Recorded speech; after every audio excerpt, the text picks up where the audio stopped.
Welcome to this episode of You and the Law. Today we discuss the right to fair hearing. The right to fair hearing is contained in section 36 of the 1999 Constitution. Now you must recall that from the beginning we made it very clear that the fundamental human rights have their foundations in scriptures. The fundamental human rights are an offshoot of the golden rule that you should love your neighbor as yourself, and you should do unto others as you want them to do to you. And in the spirit of this scriptural foundation, if you look at Genesis chapter 3 from verse 9, you will find that God knew that Adam and Eve, they had sinned. But before making any decision, before handing down any disciplinary measures, God heard from Adam. God heard from Eve. God asked Adam, "Where are you?" God knew where Adam was, but he still asked him. If you also look at the New Testament, if you look at John chapter 7 from verse 51, there was a controversy whether Jesus Christ was the Messiah indeed. We saw the scribes questioning that the Messiah was supposed to come from the city of David, but Jesus came from Galilee. So they were now questioning whether he was truly the Messiah. And it was Nicodemus in verse 51 who now raised the issue, who said that under their laws, a person cannot be convicted without being heard. And the scribes and the Pharisees turned against him, saying that has he also joined the masses who had been deceived? It didn't stop there. If you go to Acts of the Apostles chapter 25, if you look at verse 16, the governor Felix had just handed over to a new governor, Festus. And then the case of Paul was pending before Festus. And King Agrippa, with his wife Bernice, they had come to visit Festus. And Festus brought up the issue of Paul, bringing up the allegations of the Jews against Paul, how they wanted him dead. But Festus also noted that under Roman law, a person cannot be condemned unless he has first been heard. So we can see that the fundamental right to fair hearing, as contained in section 36 of the 1999 Constitution, was indeed instituted by God. It was not man-made.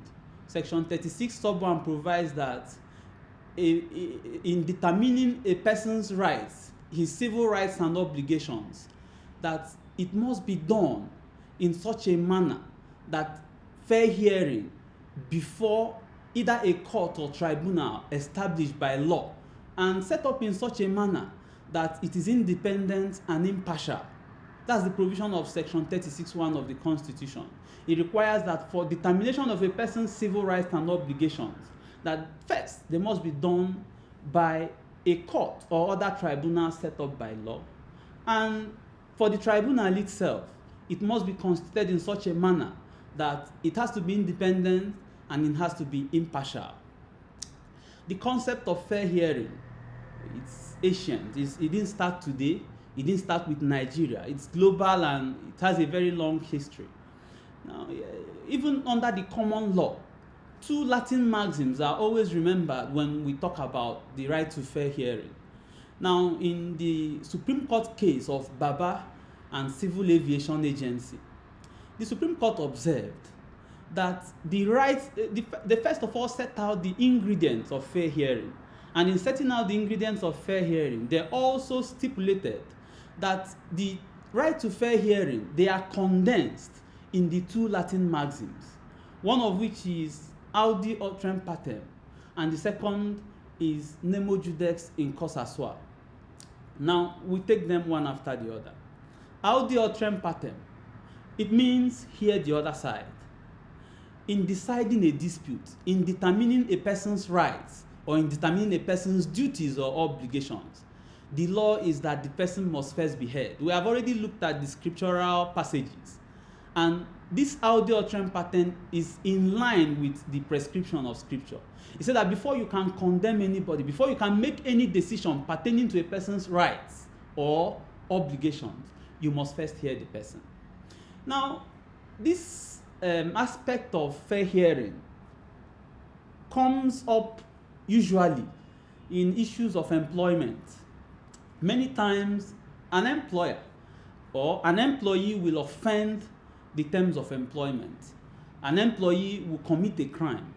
An employee will behave in a manner that the employer thinks is improper, or thinks is objectionable, or thinks is unacceptable. And many times, because the employer is understood to have the power of hire and the power of fire, many times they just stand up and disengage the employee. Now, this scenario has come before the court many times, and the law is fairly established that whenever an employee is alleged to have done anything, to have committed any misconduct, any act of misconduct, the law is that he must be given fair hearing.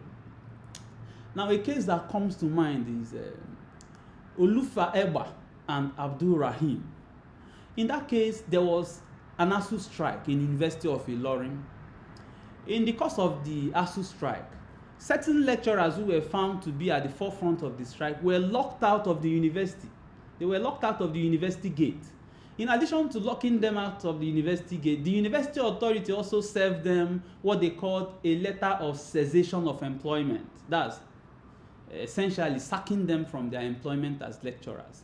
Now, these lecturers, these members of ASUU, went to court to question the authority of the university in sacking them, that's in disciplining them without hearing them. That is fair hearing. Now, getting to court, the court held that any authority that has the power to determine the civil rights and obligations of any person must first of all accord the person his right of fair hearing as contained in section 36 sub 1 of the 1999 Constitution. In fact, those lecturers were all reinstated and damages was paid to all of them. Now, many other issues have arisen, like, for instance, where the allegation against the employee is that he committed a criminal offense.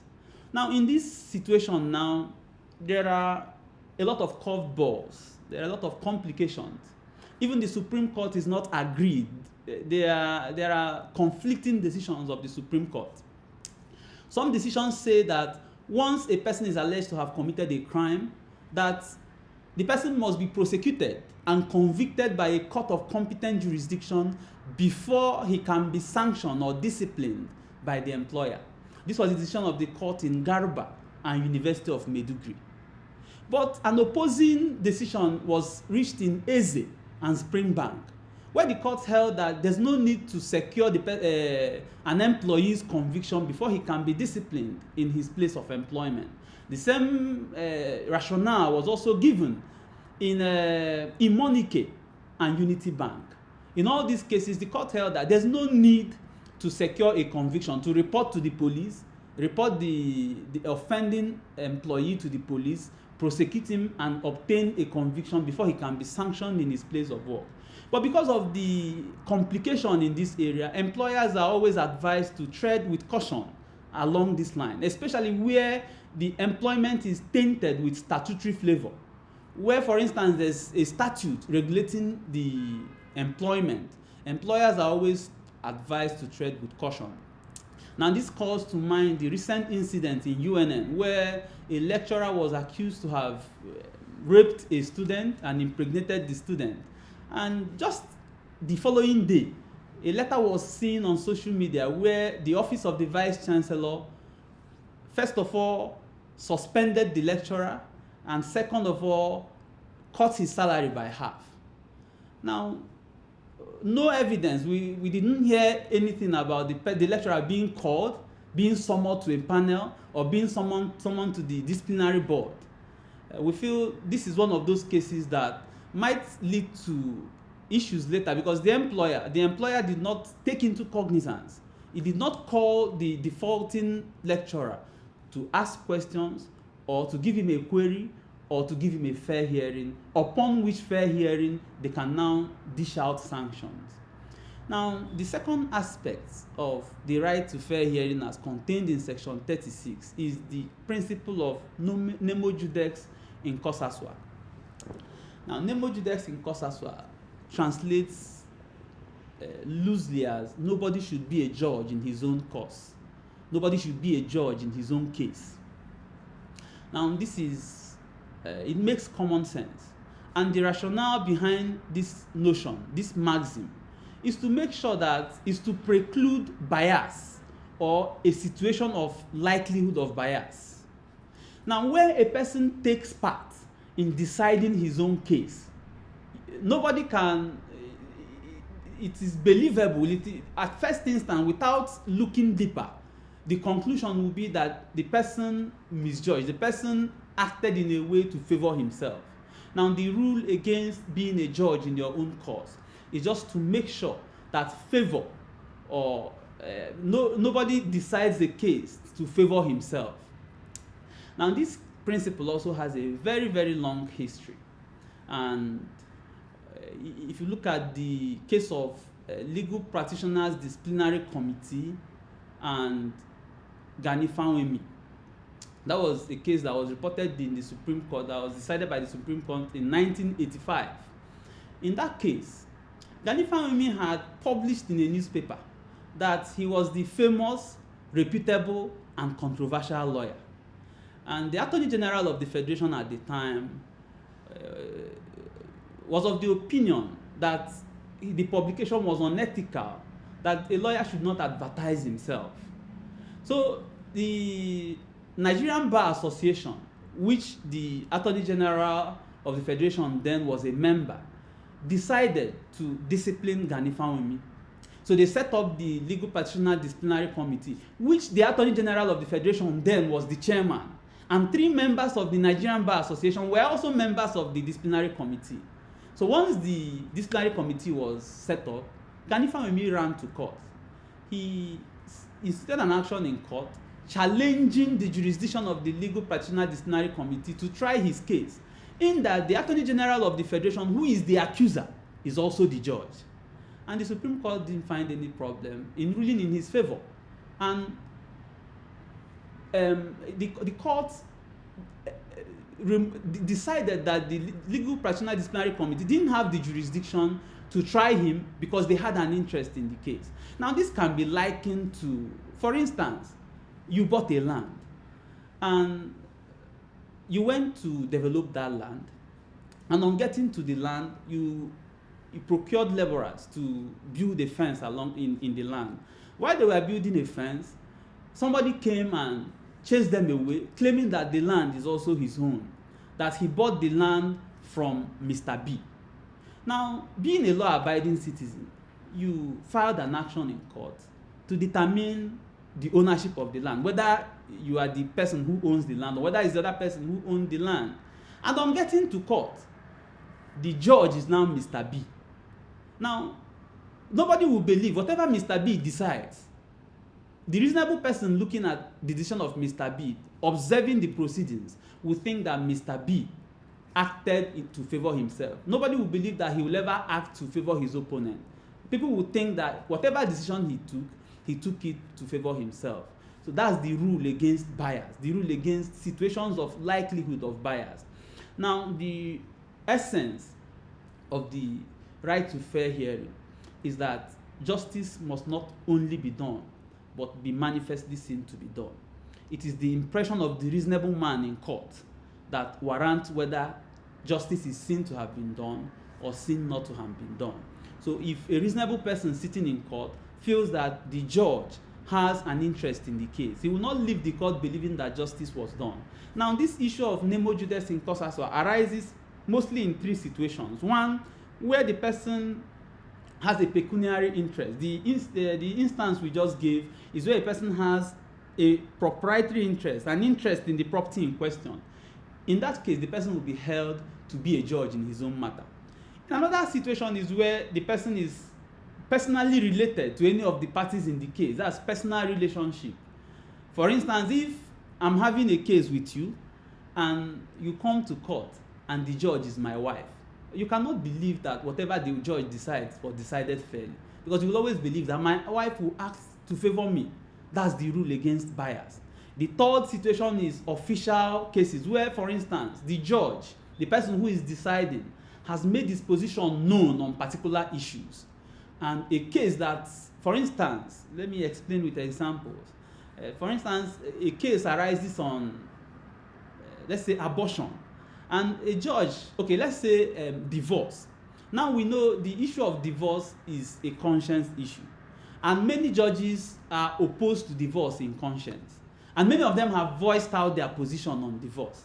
Now, what if you file a case of divorce and the case is now brought to a court, a judge who has in public places made his position known on divorce, that divorce is bad, that divorce is evil? Of course, you will believe that whatever decision he's going to give in the circumstance will not be in your favor. He will decide in accordance with his own private belief, not on the facts as presented before him. That's the principle of nemo judex in causa sua. It is to preclude situations of bias and situations of real likelihood of bias. Now, the provisions of Section 36 moved further. It didn't just stop in preserving the right to have your case decided by independent and impartial judges. There are also other provisions. For instance, if you look at Section 36 sub 3, Section 36 sub 3 provides that every person is entitled to be informed promptly of the offense is charged. Now, there are other rights adjunct to the right to fair hearing provided in Section 36. If you look at Section 36(5), Section 36 sub 3 and Section 36 sub 4, they all provide for hearing in public. Every hearing of any case must be in a public place. And if you remember, we said that what determines whether a judgment is seen to be fair, whether justice is seen to have been done, is the impression of a reasonable man. Now, the reasonable man will not come in private. He has to come to a public trial. So the court, the law, the constitution makes provision that trials must always be in a public place, so that the reasonable man can come and observe the proceedings and make sure that justice is done. His impression will now be concrete from his observations in the public trial. If you look at Section 36 sub 5, it provides for the presumption of innocence. Now, our judicial system is accusatorial. It is not inquisitorial. What we mean is that in our judicial system, both in civil and in criminal aspects of it, people come with cases and they have opponents. The judge does not investigate. The judge decides. Two sides bring cases. They bring their own sides of the case to a judge. And the judge, being an impartial umpire, makes a decision. So if you come to a criminal trial, the accused person, that's the suspect, the person who is being alleged to have committed a crime, does not have the duty of proving his own innocence. It is for the person who said that he committed the crime to prove his guilt. And the law is that he can stay silent. He can choose not to say a word and watch the prosecution prove his guilt. That means he's presumed innocent until proven guilty. Now, the rationale behind this law is that this provision is that our laws are, the way we put it in legal parlance is that the law would rather that 99 criminals escape justice than that one innocent person is unjustly punished. It's better for the law that 99 criminals are not punished for what they do than that one person who did not commit any crime is punished unjustly. That's why everybody is presumed innocent until his guilt is proved. And if you look at Section 36(6), it makes provisions for criminal trials. It provides that when a person is charged to have committed a crime, certain rights must be observed. Section 36(6)(a) is that he must be promptly informed in a language he understands of the offense for which he's being charged. So this, of course, brings to fore the right to an interpreter. If the person does not understand English, or if the trial is being conducted in a language the person does not understand, the court must give him an interpreter. Now, Section 36(6)(b) makes provisions for that a person who is also being tried must be given adequate time and facility to prepare for his defense. It precludes and it tries to avoid circumstances where ambush is laid on people and possibly a person being unjustly punished when he is innocent. So a person who is accused of an offense must be given time and facility to prepare his defense. This includes giving him all the evidence that you have against him beforehand. You give him all the evidence and he goes home to study it, and he now decides, because section 36(6)(c) now gives him the right either to defend himself or to consult a lawyer. So it's from the facilities made available to him that he makes the judgment whether to involve a lawyer or to defend himself or to even plead guilty. So section 36(6)(c) provides that a person who is charged with a criminal offense has the right to defend himself or to engage a lawyer. Now section 36(6)(d) now makes further provision. Section 36(6)(e) provides for the right to an interpreter. Section 36(6)(d) provides that a person must not give evidence. A person cannot be compelled to give evidence in a criminal trial. If you are charged of an offense, you cannot be compelled to give evidence. You cannot be. It's a law against self-incrimination. Nobody can force you to incriminate yourself. That's section 36(6)(d). And section 36(6)(e) is that you are entitled to an interpreter if, for instance, you don't understand the language of the court. Now we look at section 36(7). Section 36(7) provides that the court must take records of its proceedings. Everything that transpires before the court, in the face of the court, in a criminal trial, and it also applies in the civil cases, must be taken down. There must be a complete, comprehensive record of whatever transpired in court. And within 7 days of a judgment of court being given, the accused person or the parties will be entitled to a copy of the judgment of the court. That is the provision of section 36(7). Section 36(8) provides that a party cannot be punished for an offense that does not exist. A person cannot be punished for a non-existent crime, or cannot be given a higher punishment than that stipulated in the law creating the offense. What this means is that, for instance, if you look at section, there cannot be a retroactive criminal law. A law criminating certain conducts must always specify the punishment, and the punishment stipulated must not be exceeded by the court. So if, for instance, the law says that the offense of stealing is punishable with 3 months in prison, getting to court, no judge has the power to give you a punishment of 3 months and 1 day. The court must always give you the punishment prescribed by the law. This provision is to make sure that the public outcry and the emotions of the public does not affect the proceedings in a particular case. For instance, some cases are, of course, generate a lot of public outcry. And because of the sentiments of the public, there's always the temptation to punish the person more than the law requires. But the law is that once a punishment has been stipulated, no matter the surrounding circumstances, no matter the sentiments of the public, a person must not be punished beyond the stipulations of the law. Now, section 36(9) provides that once a person has been tried for a particular offense, and by a competent court, he cannot be tried for that offense, or an offense having similar ingredients with that one. Now, this is in law called the rule against double jeopardy. A person cannot be taken for one criminal case. He will be tried 2 times. Once the person shows that he has been tried and either acquitted or convicted, that's if he has been set free, he has been set free to go. If he has been convicted, he has been convicted. A new government cannot come and go and dig up an old case, just for instance, to witch hunt political enemies.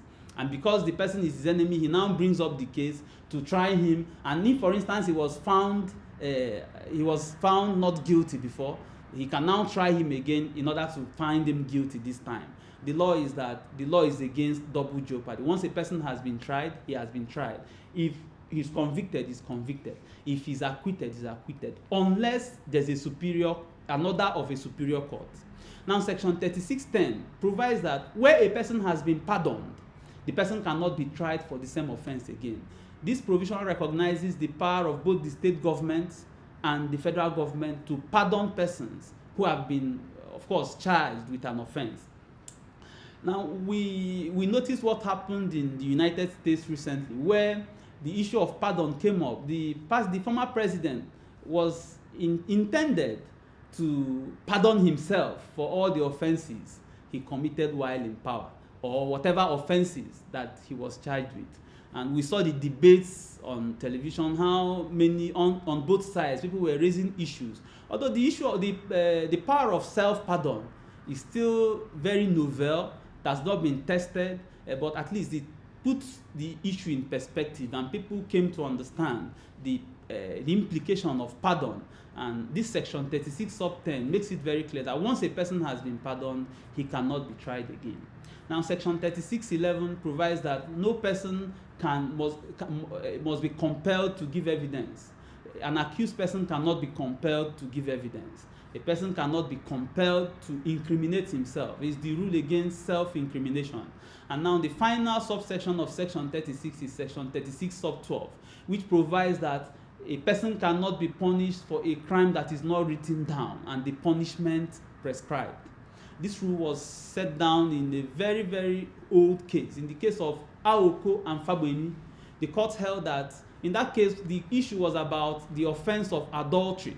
The offense of adultery came up, and the court held that in southern Nigeria, adultery is not a crime.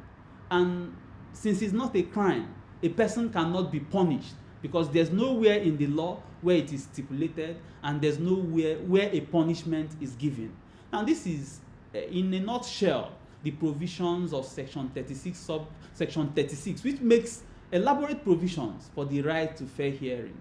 Now, generally, as we said, the right to fair hearing is just to protect parties, is to make sure that parties are protected, is to make sure that parties are given equal opportunities in presenting their cases. It's also to make sure that people who decide cases do not have any interest. Now, if you notice, the statue of justice, the woman who is always holding a sword and a scale in the other hand, the woman's eyes are tied. Now, that is to tell you that the law has always wanted a situation where a judge in a case is neutral. That's why the woman's eye is tied. Then again, the rule of hearing the other side has been, established in a long line of cases, and we saw the scriptural foundation. I thank you again for tuning in.